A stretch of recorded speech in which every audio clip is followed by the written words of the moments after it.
আসসালামু আলাইকুম। সুপ্রিয় বন্ধুগণ, আজকে আমি আপনাদের সামনে হযরত নূহ আলাইহিস সালামের কিছু ঘটনা শেয়ার করব। হযরত নূহ আলাইহিস সালাম ইসলামের ইতিহাসে একজন মহান নবী ও প্রেরিত পুরুষ। তিনি আল্লাহর পক্ষ থেকে প্রেরিত হয়েছিলেন একদল অবাধ্য ও মূর্তি পূজায় লিপ্ত জাতিকে সঠিক পথ দেখানোর জন্য।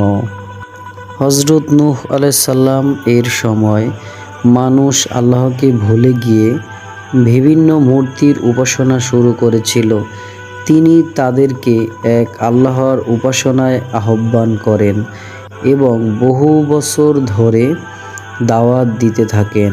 কুরআনের ভাষ্যমতে তিনি ৯৫০ বছর জীবিত ছিলেন এবং দীর্ঘ সময় ধরে তার জাতিকে বুঝিয়েছেন, সতর্ক করেছেন। কিন্তু খুব অল্প সংখ্যক মানুষ তার দাওয়াত সাড়া দেয়।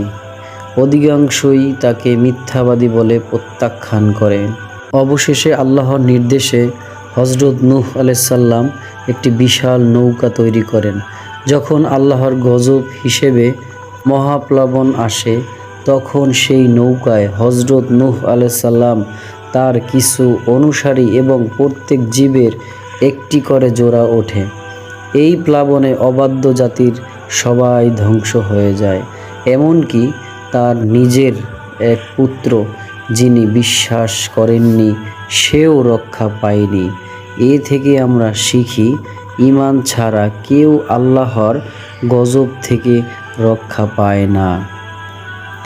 হযরত নূহ আলাইহিস সালাম এর এই ঘটনা কুরআনের সূরা নূহ এ বিশদভাবে বর্ণিত হয়েছে।